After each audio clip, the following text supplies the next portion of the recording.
Tenemos demasiadas bendiciones de nuestro Dios, muchas promesas aquí escritas en su palabra que el Señor ha cumplido. Digamos ahora nuestra declaración de fe para escuchar la palabra en esta mañana. Dice así: la palabra de Dios contenida en este libro es la verdad que acepto creer, es la enseñanza que me comprometo a seguir y es la esperanza que me atrevo a confesar. Nada me impide recibirla. Nadie me evitará que la haga parte de mi vida y por ningún motivo dejaré de proclamarla. Estoy aquí para leerla, oírla y vivirla diariamente. Amén. Amén. Amén. Somos desafiados, hermanos, a creer en el Cristo de Dios. Durante toda esta semana estuvimos leyendo la segunda parte del libro, la segunda semana, porque es por semanas que se lee este libro, una semana en la que aprendimos que el Señor Jesucristo no llegó en un vacío, no llegó como un plan emergente de parte de Dios, sino como la culminación del plan original de Dios desde antes de la fundación del mundo.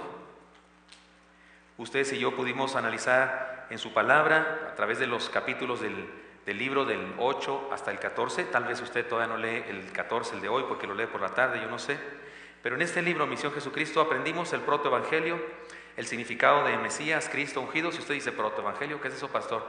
Seguramente no leyó el capítulo, entonces no tiene el libro. Le recomiendo que se haga de él y que pueda estudiar junto con nosotros, aunque le recomiendo que si compra el libro recién, debe alinearse con el capítulo que vamos, con la nueva semana que estamos. Pero estudiamos el protoevangelio, el significado de Mesías, Cristo ungido, que son la misma palabra en tres idiomas distintos: ungido español, Cristo griego, Mesías hebreo, pero es la misma cosa. Alguien que ha sido reconocido para algo, se ungía con aceite en aquella época para reconocer a alguien como rey, también como profeta, y el Señor Jesucristo es el ungido de Dios. No es un ungido, es el ungido de Dios. También aprendimos que se trató de una promesa cumplida, una promesa en el Antiguo Testamento. Estudiamos algunos pasajes en particular y muy particularmente el de Isaías, al que llamamos a ese pasaje el siervo sufriente. Entendimos que su llegada fue oportuna. El Señor Jesucristo nació en el vértice de la historia. Se hizo un hombre, es decir, se encarnó en el vértice de la historia. Estudiamos el reino que vino a establecer y este día, hoy, tal vez en la mañana si ya tuvimos el devocional o por la tarde, enfrentamos el desafío a creer en el Cristo.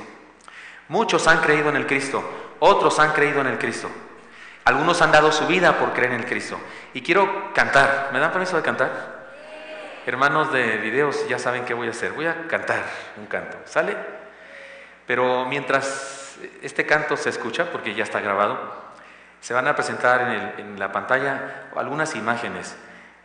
Y creo que sí conviene que tengamos esta luz más tenue, la de acá de toda la gente, para que podamos leer bien, porque hay un problema ahí con las letras. El canto que voy a cantar ya está grabado y lo compuse pensando en uno de mis héroes favoritos de la historia de la fe, Policarpo, el pastor de Esmirna, esa iglesia que aparece en Apocalipsis. Tenía 80 y tantos años cuando la gente, la chusma del pueblo, se juntó en contra de él y dijeron: matemos al hereje. Los cristianos eran acusados de ateos, de caníbales, de organizar orgías y de haber quemado Roma. Y fueron toda la gente a donde él estaba, lo tomaron y lo llevaron hacia la muerte. Le decían sus captores: ¿no te da dolor ver a tus hijos y a tus seres queridos llorando por causa tuya, porque vas a morir? Él decía: sí, me da dolor y mucho, pero Jesús me salvó y durante toda mi vida, más de 80 y tantos años, Él nunca me ha fallado. No puedo fallarle en este momento. Si voy a morir, apresúrense, estoy listo y ansioso de encontrarme con Él. Esta canción, este canto cristiano surge de este testimonio y del de otros más. En el video aparecen otros más, hombres y mujeres que creyeron en Jesucristo y dieron su vida por esa fe. Escuchemos y veamos también. Entró despacio en la arena, con más amor que temor, y mientras todos gritaban oró. Un pulgar hacia el suelo, un grito desató, y en su pecho un suspiro se oyó. Las fieras confundidas, los hombres temerosos, se detuvieron ante aquel gigante. el morbo y la pasión. La chusma quería ver sangre de un santo y lo logró. Morir por Cristo no es morir, es vivir realmente, es vivir. Verter la sangre en la arena, dejar tu huella en el tiempo, tocar con ella otras vidas, decir creo en Cristo en medio del dolor. Morir por Cristo no es morir, es vivir realmente, es vivir. Verter la sangre en la arena, dejar tu huella en el tiempo, tocar con ella otras vidas,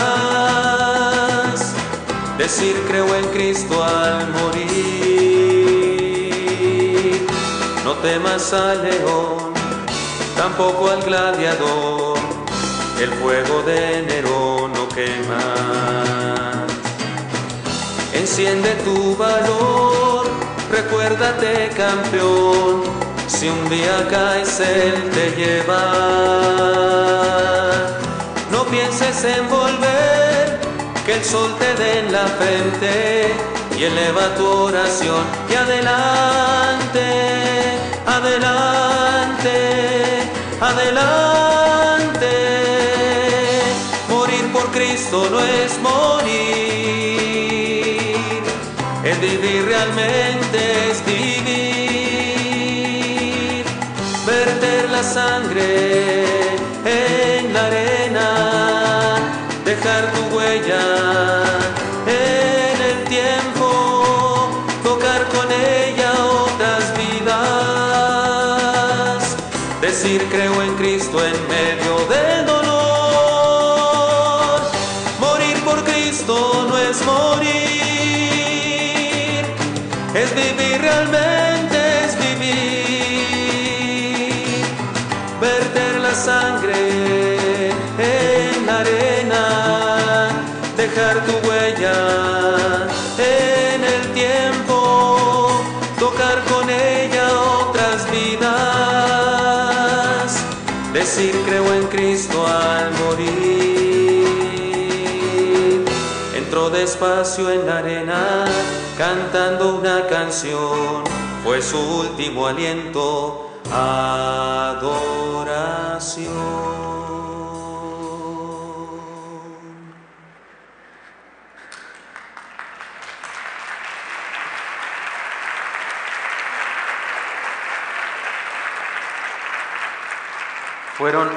Fueron miles de cristianos que murieron en el circo romano, en las fiestas orgiásticas de Nerón, con sus cuerpos encendidos o perseguidos por perros salvajes que soltaban después de haber cocido en el cuerpo de los cristianos en vivo, en carne viva, trozos de piel de otros animales para que fueran presa fácil de estos que los perseguían. Dieron su vida por Jesús. No sé si saben, pero hoy todavía hay cristianos, personas que mueren por Cristo. Cada año miles de personas, especialmente en el mundo árabe y en los países todavía comunistas que persiguen el cristianismo, siguen muriendo cristianos, y tristemente en México también, en algunas regiones de nuestro país, aunque el gobierno no acepta eso, hay persecución religiosa y hay cristianos que mueren por su fe, por creer en Jesucristo. Pero de alguna manera todos entregamos la vida por Jesús, todos. De eso se trata esta campaña Misión Jesucristo. De eso se trata la enseñanza de esta semana que estamos culminando ahora. Creamos en el Cristo hasta darle nuestra vida. Y darle nuestra vida en cualquier sentido, para morirla por Él o para vivirla por Él. De hecho, todos, si vivimos la vida por Cristo, moriremos por Cristo también, sea de la manera que sea, moriremos por Cristo. Miren, el Señor nos hace a todos los seres humanos un llamado a creer en Cristo. De hecho, Juan, en su Evangelio, casi al terminar, nos hace entender que todo lo que se hace en la iglesia, todo lo que se hace en la vida cristiana, tiene el objetivo de que creamos en Cristo. Miren lo que dice él casi al final de su evangelio, capítulo 20, versículos 30 al 31, si quieren leerlo conmigo, si está en la pantalla, dice así: hizo además Jesús muchas otras señales en presencia de sus discípulos, las cuales no están escritas en este libro, pero estas se han escrito para que creáis que Jesús es el Cristo, el Hijo de Dios, y para que creyendo tengáis vida en su nombre. Se trata de un propósito doble: que creamos y que tengamos vida, que creamos en el Cristo de Dios y que tengamos vida. Así que podemos decir que todo lo que hacemos en la iglesia, retiros, congresos, cantos, conciertos, canciones, libros, reuniones como esta, institutos bíblicos como el de hace rato, todo lo que hacemos en la iglesia tiene ese propósito doble: que creamos en Cristo y que tengamos vida en su nombre. Les convoco entonces a que vayamos a un pasaje de la Escritura en donde el Señor Jesucristo desafía a un hombre a creer en Él. Es un invidente. Es famoso en el Evangelio, en los Evangelios y en el Evangelio de Juan, es donde se narra, porque se le llama el ciego de nacimiento. Jesús sanó a otras personas que habían llegado a estar ciegos por algún problema. Yo sé que sé, infecciones de los ojos y cosas así, que en aquella época parece que era bastante común, pero este es un ciego de nacimiento y se hace toda una controversia por causa de eso. Y me parece que el desafío que el Señor Jesucristo le hace a este hombre es muy pertinente para que nosotros enfrentemos el mismo desafío el día de hoy. Por eso les propongo lo siguiente: la historia es extensa, es un capítulo 9 de Juan, y la narración del milagro es extensa, pero justo al final hay 3 versículos en donde el Señor Jesucristo le da como una aplicación al milagro. ¿Recuerdan que en el Evangelio de Juan los milagros no son milagros, se llaman señales? Y por señal entiéndase algo que significa una cosa determinada. Una lámina, siempre explico eso, una lámina de 8 lados, octagonal, con la palabra alto en rojo frente a las vías del tren, ¿cuánto vale? 73 pesos. Eso vale, eso investigué yo, la lámina y la pintura, 73 pesos. Pero ¿cuánto vale que usted se detenga? Porque esa señal le dice alto, viene el tren. ¿Cuánto vale? La vida, el carro o alguna cosa que usted más va a perder. Los milagros de Jesús son señales. Les propongo que vayamos a esta señal y que estudiemos así rápidamente todas las enseñanzas que nos dice, pero al final me permiten en el desafío compartir con ustedes, a la luz de la explicación que da Jesús, las enseñanzas más importantes para nosotros. Vayamos entonces al pasaje y la primera cosa que nos dice es esta: más que filosofar, aceptemos la condición humana. Más que filosofar, aceptemos la condición humana. Usted va a la escuela y le puede preguntar a su maestro: maestro, ¿quién era más sabio, Sócrates o Platón? Si usted quiere filosofar sobre eso, puede preguntar eso. Pero cuando usted está en el hoyo porque se cayó, ¿qué está filosofando, no? Usted solamente piensa: ¿me pueden sacar? Creo que eso es lo que dice Jesús aquí. Mire cómo dice el pasaje: al pasar Jesús vio a un hombre ciego de nacimiento, y le preguntaron sus discípulos diciendo: Rabí, ¿quién pecó, este o sus padres, para que haya nacido ciego? Respondió Jesús: no es que pecó este ni sus padres, sino para que las obras de Dios se manifiesten en él. Me es necesario hacer las obras del que me envió, entre tanto que el día dura, la noche viene cuando nadie puede trabajar. Entre tanto que estoy en el mundo, luz soy del mundo. Oiga, el Señor aprovecha la situación y la pregunta para enseñar algo importante respecto a la condición de la raza humana y para enseñar algo con respecto a su misión. ¿Qué respuesta? Señor, ¿quién pecó, este o sus padres? Y el Señor dice: no es que pecó este ni sus padres. A ver, ¿pecaron sus padres de este joven, de este hombre ciego? Sí, seguramente eran pecadores. ¿Habría pecado él alguna vez? Seguramente que sí. Que fuera invidente no significaba que no podía pecar. Sí pecaba, por supuesto. Entonces, ¿por qué dijo Jesús: no es que pecó este sus padres? Lo que está diciendo Jesús: no importa eso. Lo que importa es su condición. Y quiero decirles que además la condición que él tiene, todos la tienen. Quiero decirles que todos los seres humanos están en problemas, no ven bien. La mayoría, todos los seres humanos están ciegos. Yo soy la luz y vine a solucionar el problema. Jesús aprovecha para ayudarnos a entender su misión, pero también para ayudarnos a entender el problema humano. Estamos en el hoyo sin Dios. Estamos en problemas. Nos dice Jesús: estamos necesitados de guía. Pero Dios tiene un plan para solucionar nuestro problema. Cristo es la luz del mundo. El asunto es muy claro: solo un ciego podría ignorar estas verdades, y ese es el meollo de la vida. En vez de andar filosofando: pastor, ¿y usted qué piensa? Le hablamos a alguien de Cristo y que nos dice: ah, qué interesante, ¿a qué iglesia vas tú? ¿Y ustedes creen en los santos? ¿Y qué opinan de la Virgen? ¿Y qué opinan de Papa Francisco?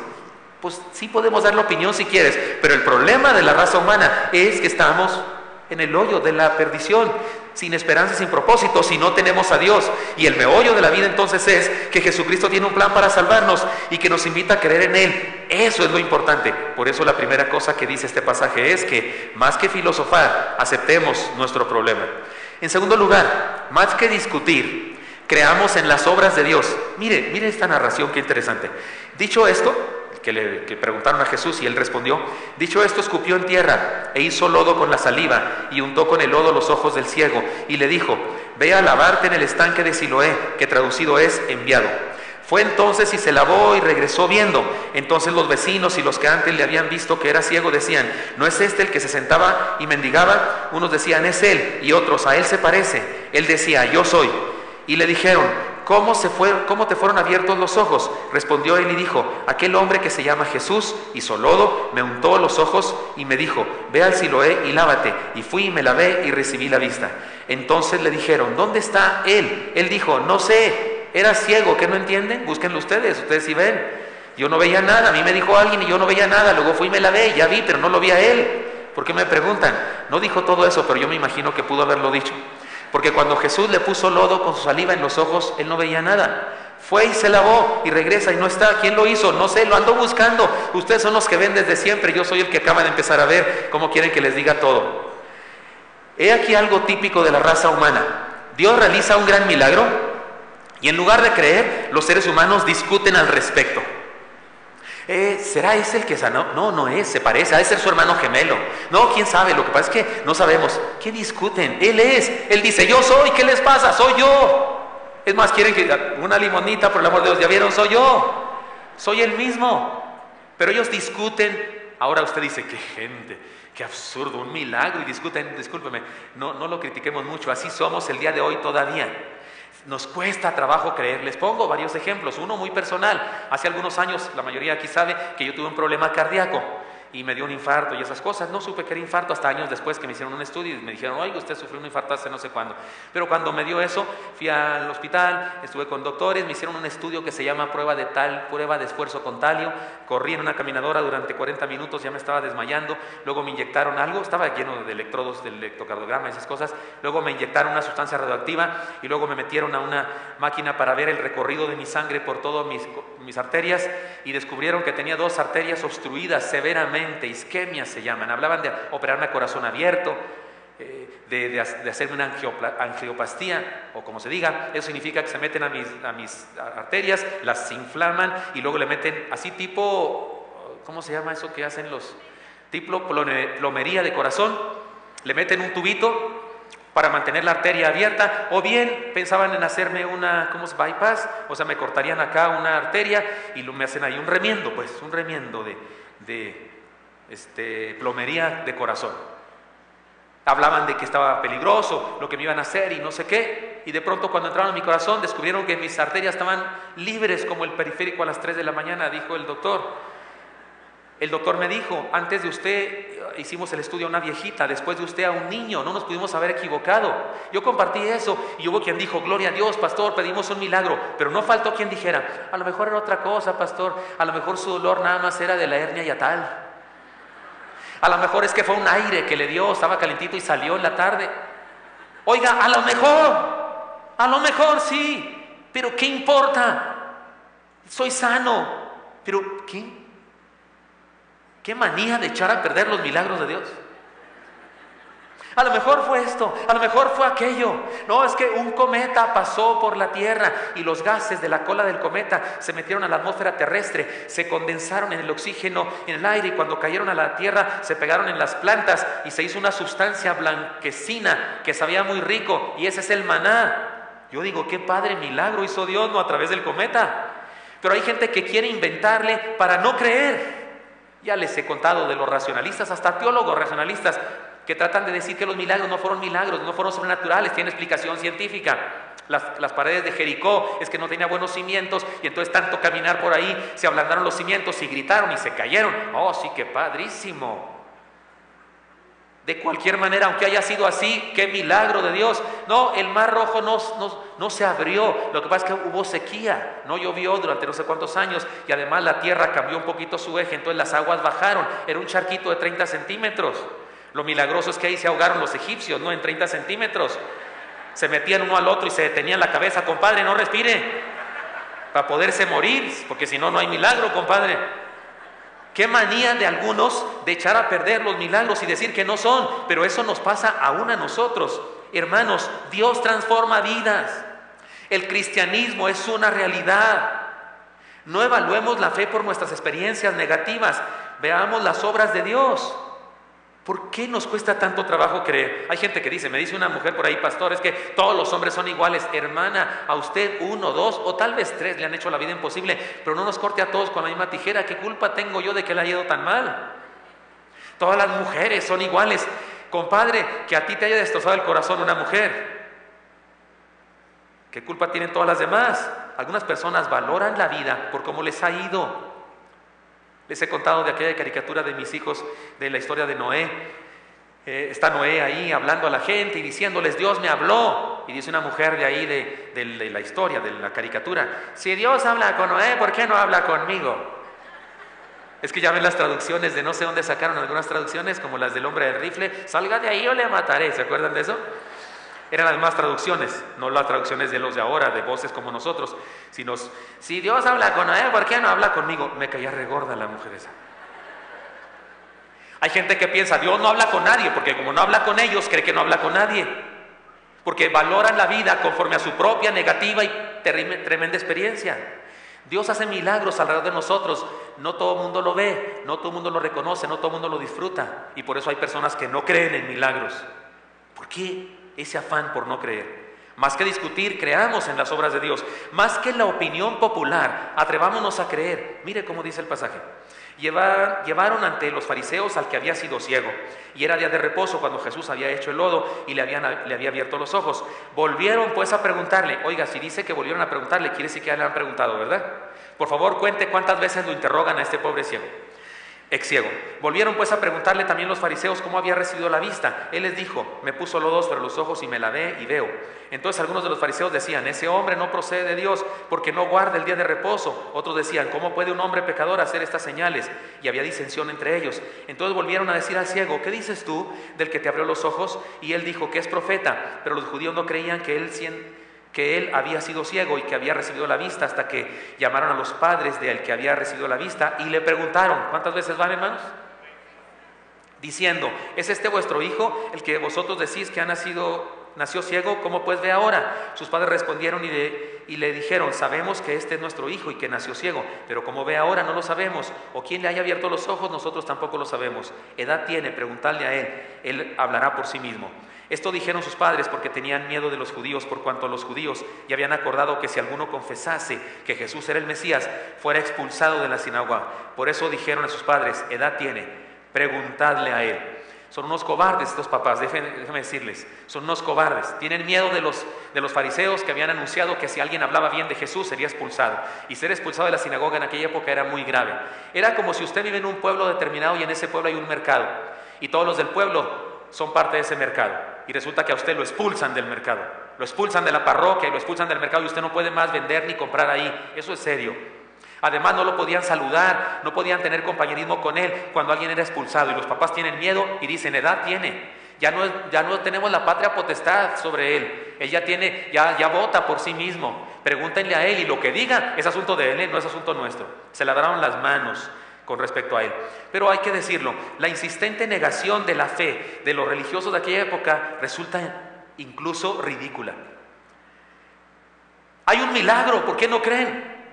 ¿Por qué tanta investigación? Por su religión. Pero el problema es que crearon una atmósfera de incredulidad. Con sus amenazas y con su aparente erudición crearon una atmósfera de incredulidad. Incluso los padres tuvieron miedo y no declararon nada con respecto a Jesús. Claro que sabían que él lo había sanado y claro que sabían que era un milagro. Podemos decir que los fariseos pusieron de moda no creer. Es triste, pero mucha gente decide no creer por moda, porque los que lo rodean no creen. Es triste, pero qué lindo los niños cantándole al Señor, ¿verdad?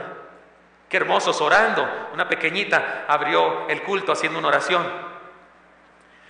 Lindos los niños haciendo señales y los que actuaron, hermosos.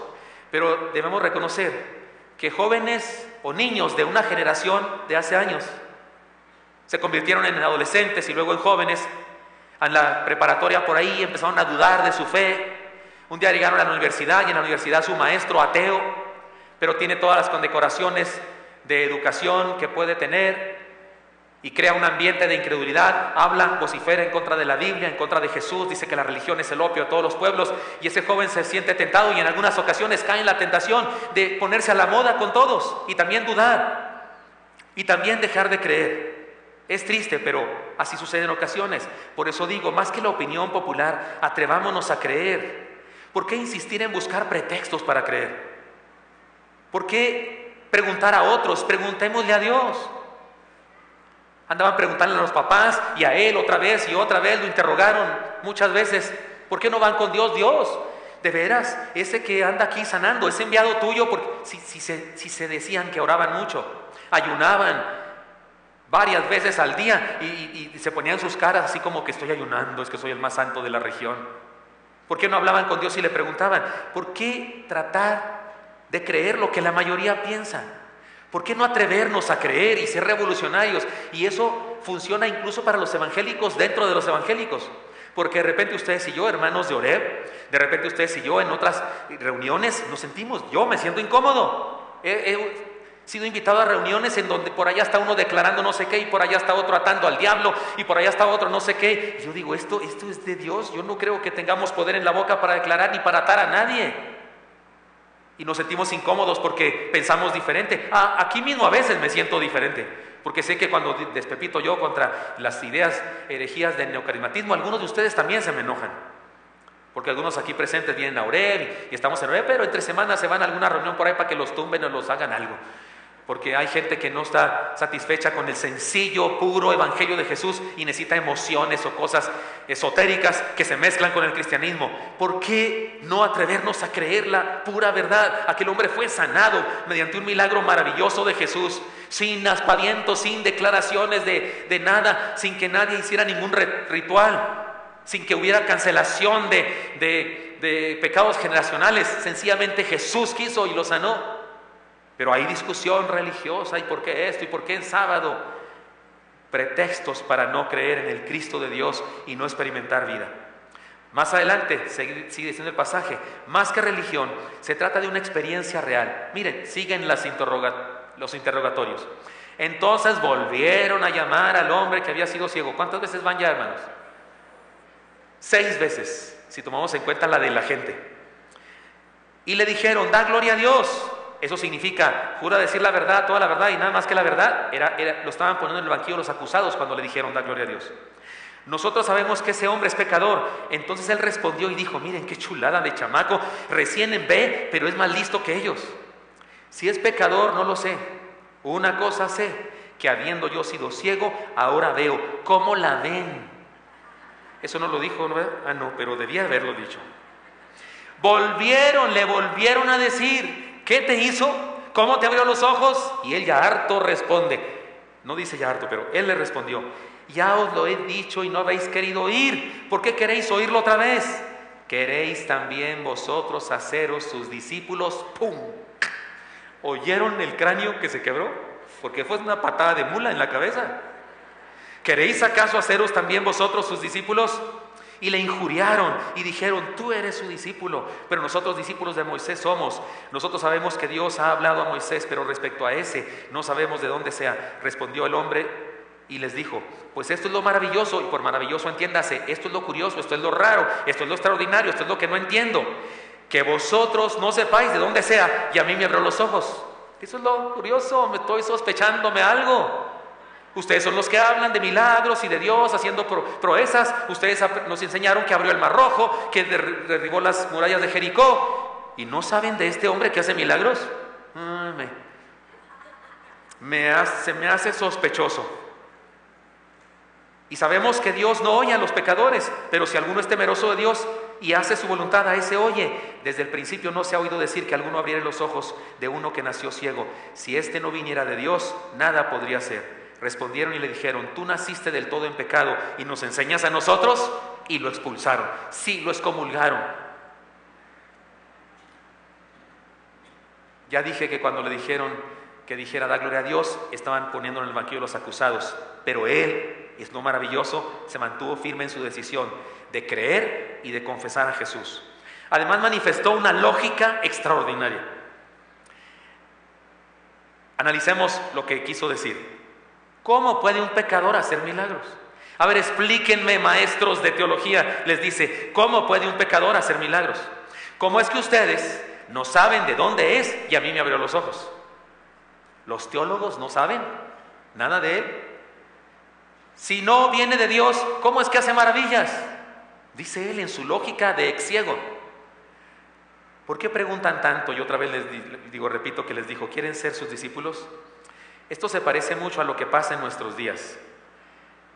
Hermanos míos, dejemos los prejuicios religiosos y analicemos la evidencia. No, yo no me convierto al cristianismo porque tengo una religión familiar y quiero ser respetuoso de mis padres. ¿Se imaginan los aztecas, los mayas, los tlaxcaltecas cuando viene el cristianismo de Europa acá a América? ¿Se imaginan? No, yo voy a seguir con Tlaloc, con Huitzilopochtli, con no sé quién porque es la religión de mis padres. ¿Se imaginan los lacandones? No, no me convierto yo. Los arumaras que adoran las montañas y demás, yo sigo en lo mío porque si me anuncian esto, no, debo hacer honor a mis padres. Cada persona debe considerar las evidencias y creer y decidir qué va a creer. Es lo mejor que le puedes hacer a un papá. Si nuestros padres, creyentes o no creyentes, nos vieran desde el cielo, seguramente dirían, cree en la verdad. Es lo que conviene, creer la verdad. Dejemos las opiniones, la tradición y las costumbres a un lado y busquemos la verdad en lo profundo de la palabra. Leamos con atención su mensaje. En ocasiones la tradición, la cultura popular nos mueve y dejamos de creer en Cristo por causa de eso. No creamos en la infalibilidad de los hombres, sino en la veracidad y fidelidad de Dios. No nos impresionemos por las declaraciones de los científicos ateos, ni por los valores corruptos que se están poniendo de moda, porque desgraciadamente se están poniendo de moda. Ideas como estas se están poniendo de moda. Vamos a la siguiente idea, más que sanidad física, se trata de salud espiritual. Miren, leamos las últimas palabras de la narración, después iremos a la explicación de Jesús. Lean conmigo versículos 35 al 38. Oyó Jesús que le habían expulsado y hallándole le dijo, ¿crees tú en el Hijo de Dios? Respondió él y dijo, ¿quién es, Señor, para que crea en él? ¿Recuerdan? Era ciego. Le ponen lodo en los ojos con la saliva a Jesús. Va al estanque y cuando regresa no está Jesús. Está listo para creer. Su fe está dispuesta, pero no sabe quién es, no sabe dónde depositar su fe. Además, acuérdense, es ciego de nacimiento. Le dijo Jesús, pues le has visto, el que habla contigo, él es. Y él dijo, creo, Señor, y le adoró. Se postró ante sus pies, eso significa adorar, se postró. Podemos decir que había sido sanado de sus ojos, pero le faltaba sanar del corazón y el Señor le dio la oportunidad para confirmar su fe. En aquella época se creía que las personas estaban enfermas o tenían desgracias en la vida en proporción a sus pecados. Si te pasaba algo malo, seguramente tienes un pecado bien grande. Eres leproso, seguramente es causa de tu pecado. El problema es que estés ciego de nacimiento. Por eso fue la controversia, por eso preguntaban los discípulos, Señor, ¿quién pecó o sus padres?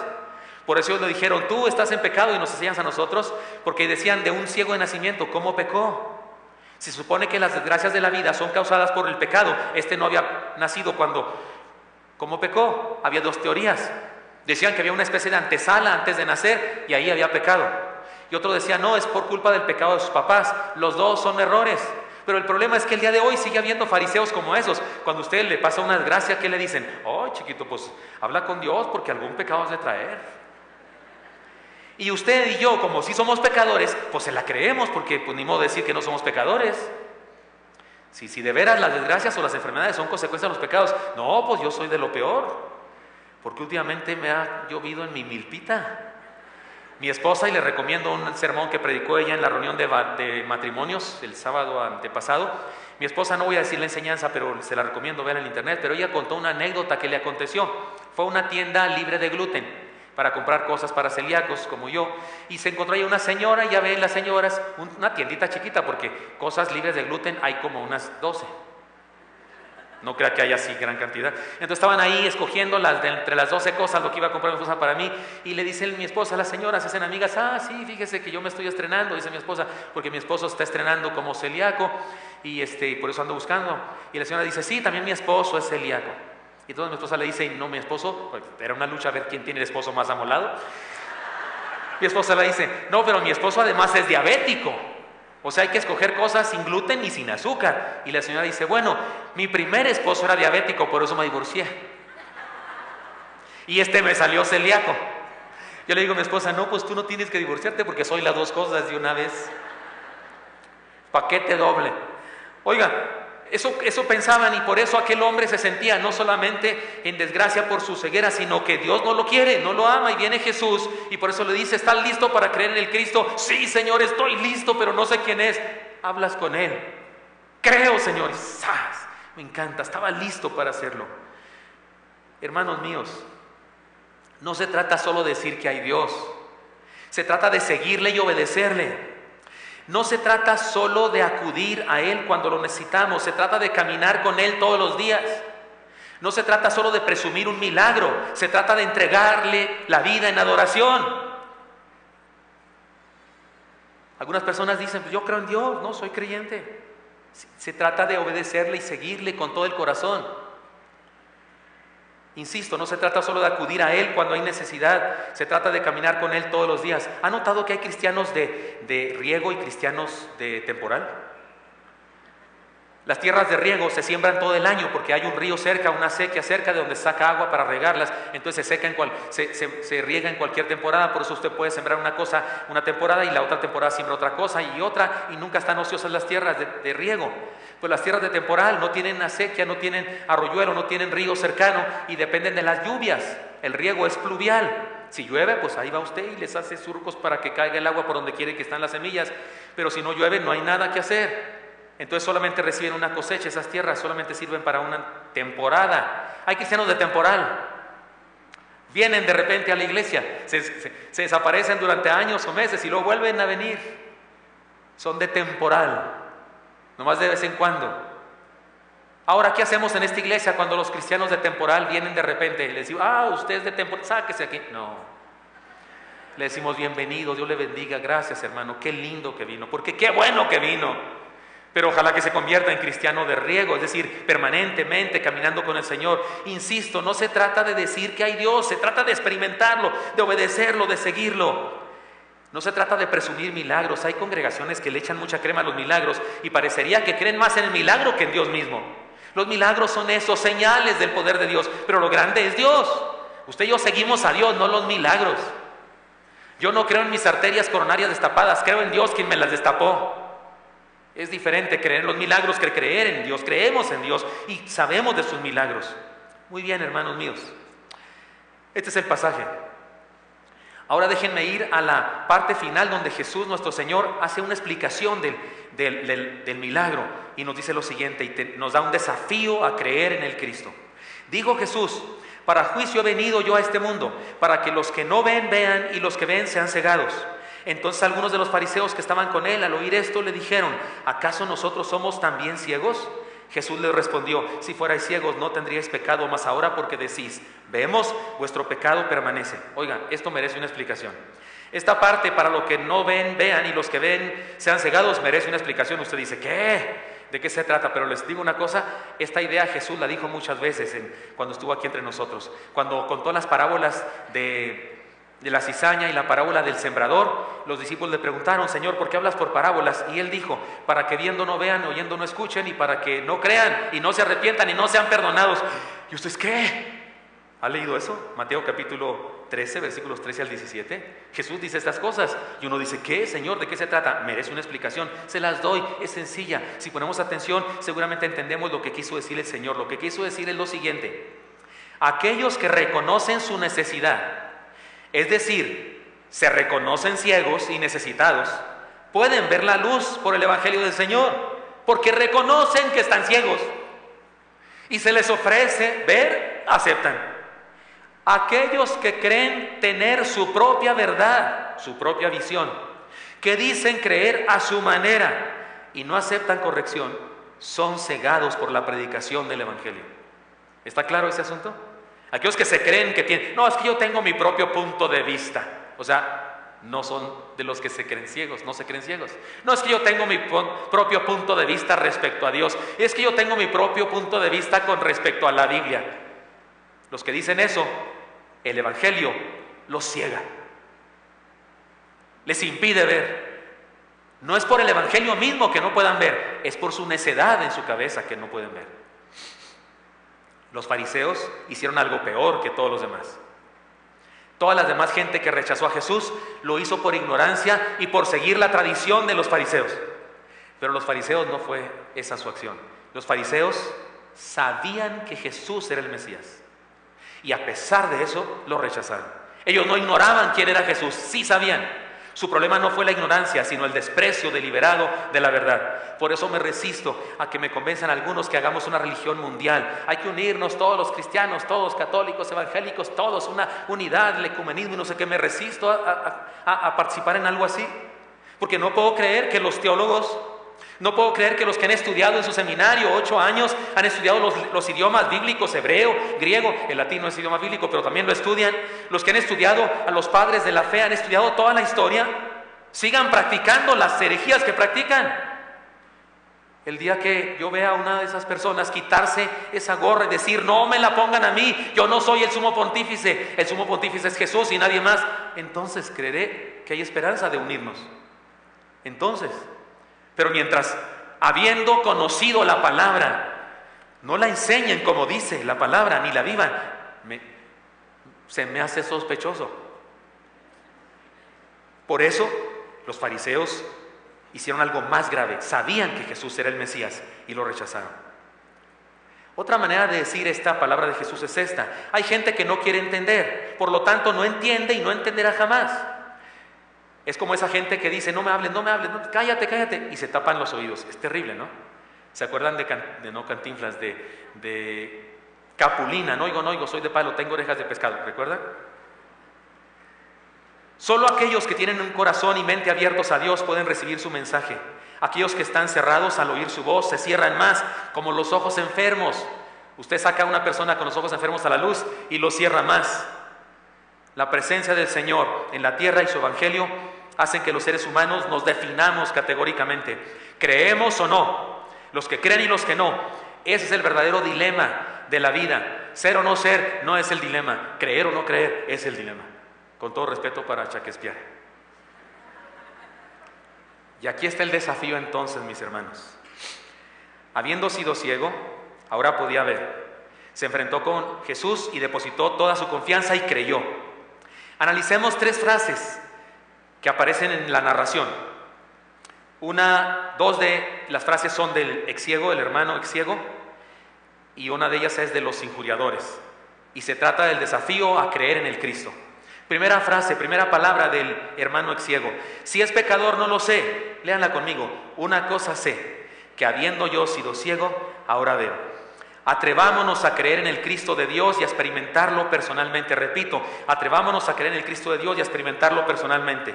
No era un teólogo, jamás había leído la Biblia, había sido ciego de nacimiento, no entendía los recovecos de la religión, la ley, las tradiciones, pero de una cosa estaba segura, que el Señor había transformado su vida.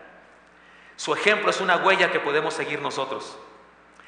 Que no nos digan, que no nos cuenten, como dicen en las ferias de rancho. Creamos en Él por nuestra propia experiencia, voluntad, ahora mismo. Dejemos que nos dé visión y sacie nuestra necesidad más apremiante. Tener propósito, esperanza, vida eterna. Y no cometamos el error, hermanos, de creer que esta enseñanza es para inconversos solamente y para gente alejada de Dios. Es para nosotros también. Creamos por nosotros mismos y no por tradición familiar o cultura comunitaria. Creamos ahora mismo y no busquemos en la filosofía lo que solo se encuentra en la fe. Dejemos que transforme nuestra vida de verdad, que nos cambie, nos haga mejores, nos dé visión. Hace algunos años fuimos invitados mi esposa y yo a una casa y querían en esa casa que habláramos con una cuñada, una parienta de ahí. Pero cuando yo platiqué con la cuñada resulta que lleva una iglesia evangélica y estaba emocionadísima con su iglesia evangélica y me contaba los cantos que sabía y hasta cantaba algunos cantos, desafinada pero cantaba. Y yo le decía a los parientes, si es cristiana. No, pastor, no es. Pues sí, te habla de Cristo, no se le cae el Jesús de la boca. Pues no es, platica con ella y verá. Y platiqué con ella. Y entonces me dice, no, pastor, en mi iglesia es 2 horas y media de alabanza. A mí los cantos me tocan. Apenas oigo la primer cuerda de la guitarra que toca y empiezo a llorar. El otro día el pastor con un ademán y tumbó a los de las primeras 7 bancas. El otro día hubo un endemoniado y lo reprendieron y se fue. Es más, hay una hermana por ahí que tenía no sé cuántos años sin poder embarazarse y declararon sanidad sobre su vientre y ya se embarazó. Y me estaba contando así como 7, 10 milagros que había en su iglesia. Y luego le digo, oiga, qué bendición. ¿Y en usted qué ha hecho el Señor? ¿A usted qué le ha dado el Señor? Así como liebre lampareada en la carretera. Se quedó así como que, ¿qué pregunta es esa? Sí, ¿a usted qué le ha hecho? Y empieza como a llorar. No, mi esposo y yo estamos de la greña y mis hijos no sé qué y yo no sé cuál y no he podido. Pero tengo muy poquito en Cristo, pastor, por eso. A lo mejor era cierto, pero hermano, de repente hay creyentes que viven de leyendas, viven de lo que les cuentan. De allá una leyenda, alguien pasó algo y luego alguien le va aumentando y se convierte en un gran milagro que a lo mejor no lo era. Y hay gente que vive de leyendas. ¿Qué ha hecho en tu vida el Cristo de Dios? El ex ciego podría decir, nunca he ido a un retiro espiritual, jamás he ido a un encuentro, no estoy bautizado, nunca he leído la Biblia, nací ciego, nunca he ido a orar a su instituto bíblico, nunca he escuchado un sermón en un culto cristiano, jamás he declarado una cosa, ni alguien me ha declarado nada, ni me han tumbado. Pero hay una cosa que me pasó y nadie me puede hacer dudar de esa. Yo no veía y ahora veo. ¿Pueden entender eso? ¿Qué tipazo? Me encanta. La exhortación que nos hace es muy sencilla. Atrevámonos a creer en el Cristo de Dios y a experimentarlo personalmente. Dejemos que transforme nuestra vida de verdad, que nos cambie, que nos haga mejores, que nos dé visión, que se note que Él me tocó. Segunda exhortación, enseñanza. Se encuentra en la segunda frase del ex ciego. La leen conmigo, por favor. ¿Cómo dice? ¿Queréis también vosotros haceros sus discípulos? Atrevámonos a creer en el Cristo de Dios y a ser discípulos. A ser discípulos. Esta pregunta fue como una patada de mula para los líderes religiosos del momento. Les ofendió de verdad, pero ante su insistencia, él no tuvo más remedio que responder de ese modo. Su pregunta hace eco para nosotros. Oré. Asistentes a este culto, ¿quieren ser discípulos de Jesucristo? Respondamos con un sí a la pregunta del ex ciego. Creamos, seamos discípulos. Y discípulos se trata de ser aprendices, personas en constante crecimiento y aprendizaje. Ser interrogadores, porque hubo interrogadores del ex ciego. Fisgones, porque hubo fisgones. Chismosos en el lugar, porque hubo chismosos en el lugar. Simpatizantes, religiosos, etcétera. Es ser del montón. Conviene que seamos discípulos creyendo en Él y no cometamos el error de pensar que solo se trata de un mensaje para inconversos. Es para todos nosotros. Más que simpatizantes, convencidos, religiosos, asistentes, seamos discípulos. Me llegó un escrito que me gustó mucho, se lo voy a dar a todos los siervos de nuestra iglesia para que lo compartamos en los grupos de núcleos de pastoreo, de un pastor, no habla en español, tuvo que ser traducido su artículo, que escribió un artículo que se llama Las 5 características del miembro más peligroso de la iglesia y 5 maneras de tratarlo, dice.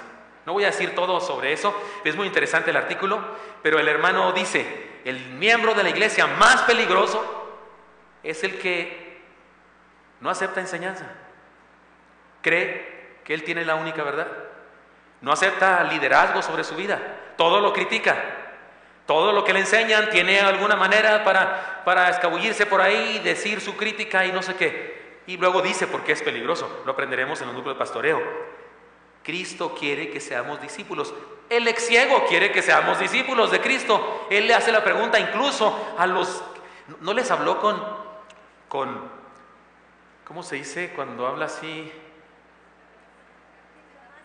No.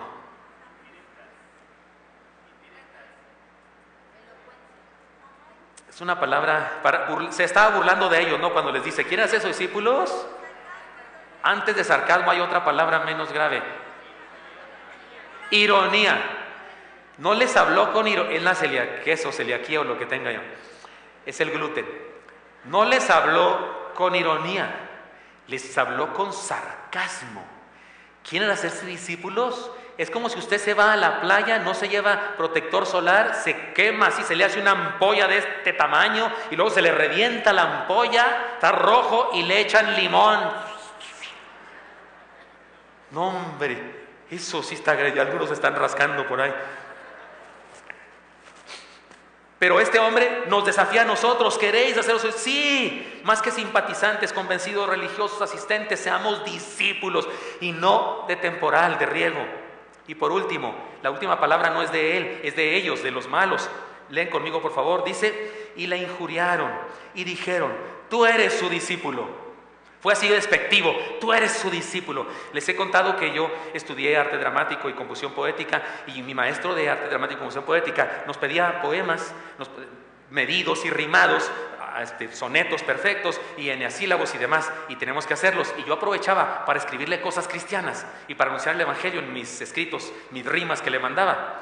Y un día él, como que no se enojó, éramos amigos, pero un día llegó a la reunión con una hoja así, luciéndola, y dijo, Gilberto, aquí está mi respuesta a todas tus religiosidades que me escribes. Y todo el salón empezó a decir, que lo lea, que lo lea.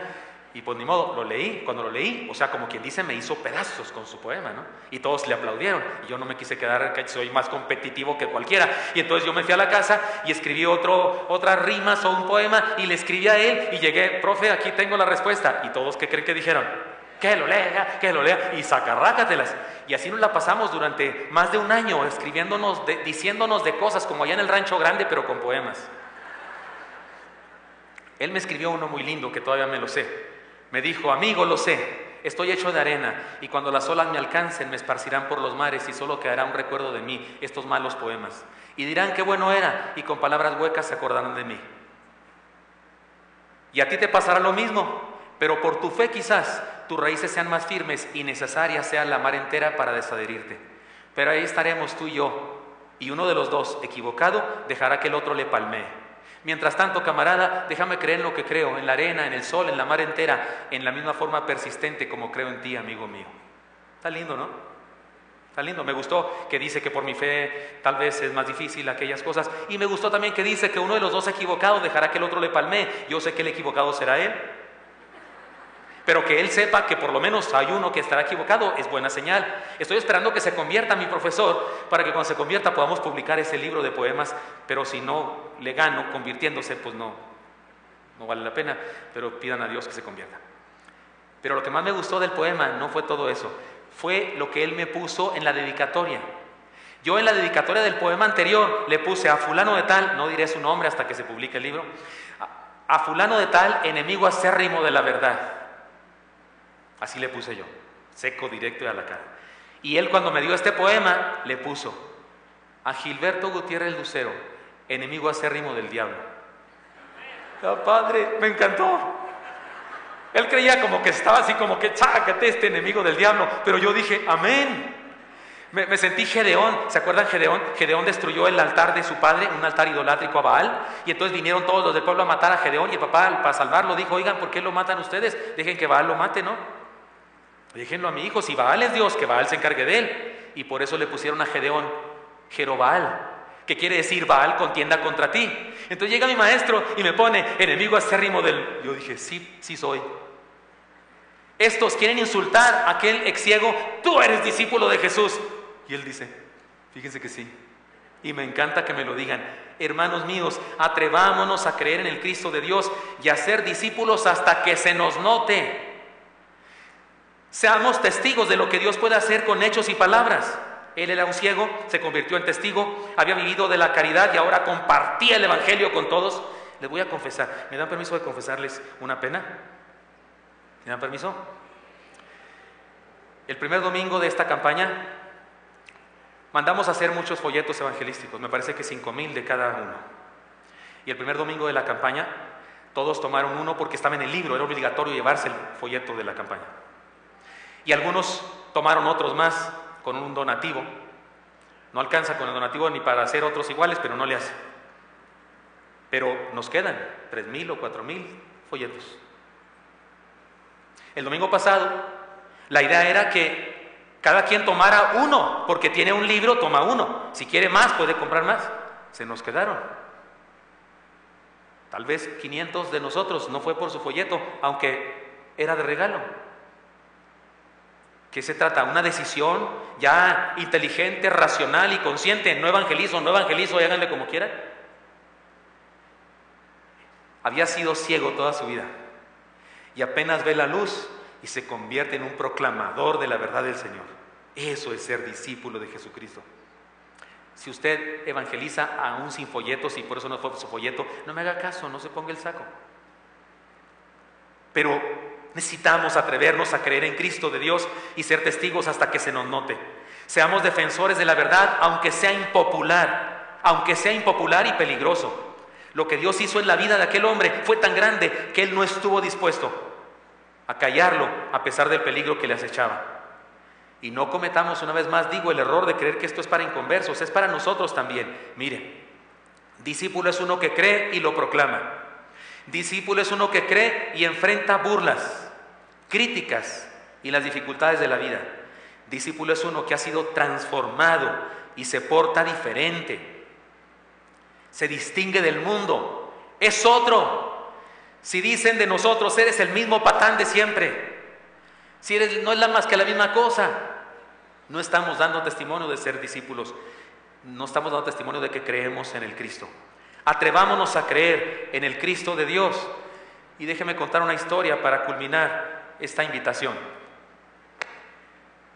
Un hombre estaba condenado a muerte, iba a mutilársele de su cabeza, iba a ser decapitado. Como estaba acusado injustamente, pero estaba acusado de ser un rebelde contra el rey, aunque insisto, era injustamente, fue el príncipe, el hijo del rey, el encargado de la ejecución. Y se decía que el príncipe era una persona de muy buen corazón. Y estaba frente al preso antes de ser decapitado. Estaba muy nervioso el preso, obviamente iba a morir. Y le dice el príncipe, tranquilo, ¿cuál es tu última voluntad? Dime lo que quieras, ya me conoces, soy el príncipe. Y el hombre dijo, quiero beber un vaso de agua. ¿Me pasan una botellita de agua? Quiero beber un vaso de agua antes de morir. Perfecto, traigan un vaso de agua para este pobre moribundo. Trajeron un vaso de agua. El hombre apenas si lo podía tomar con su mano de los nervios que tenía. Y el príncipe, que insisto era de buen corazón, le dijo, tranquilo, tranquilo, te doy mi palabra, te prometo que no morirás hasta que bebas toda esa agua. Dijo, perfecto. Pues la tiró. Derramó el agua sobre la tierra. Y el príncipe dijo, qué listo es este hombre. Le di mi palabra. Le dije que no moriría si no bebía esta agua. Y no la va a beber. Desamárrenlo, por favor, está libre. El Rey del universo nos dio su palabra. Dice que todo lo que vino a hacer, todos los milagros que hizo, su muerte en la cruz, la iglesia que fundó, las personas que transformó, los libros que ha inspirado que se escriban, además de su palabra que es inspirada totalmente, y los libros que inspira para que basados en su palabra digan cosas, y los cantos y todo lo que hace, tiene un propósito: que creamos en Él y seamos salvos. Hermanos míos, tomémosle la palabra, creamos en Él, entreguémosle nuestra vida en serio para ser sus discípulos, no simpatizantes, no cuestionadores en las reuniones, no filósofos analizando las ideas teológicas de este y de aquel, que no está mal filosofar y no está mal hacer teología, pero está mal cuando solo eso hacemos, en lugar de creer en el Cristo de Dios y entregarle nuestra vida para ser sus discípulos. Y se nos nota cuando, como el ex ciego, proclamamos de inmediato, aunque sea impopular y aunque sea peligroso. Señor Santo, te doy muchas gracias porque me das permiso de anunciar esta palabra. Gracias por este pasaje hermoso, Señor, por esta vida preciosa de ese hermano nuestro que veremos en el cielo y que lo vemos tan sabio, tan radical en su testimonio, que nos ha enseñado tanto esta mañana. Señor, bendícenos con salvación, con compromiso, con entrega, con consagración de parte nuestra. Sigan orando, mis hermanos. Y tengo una pregunta. Tal vez hay alguien aquí que le quiere decir al Señor: Señor, yo te quiero entregar mi vida, quiero creer en ti, Señor.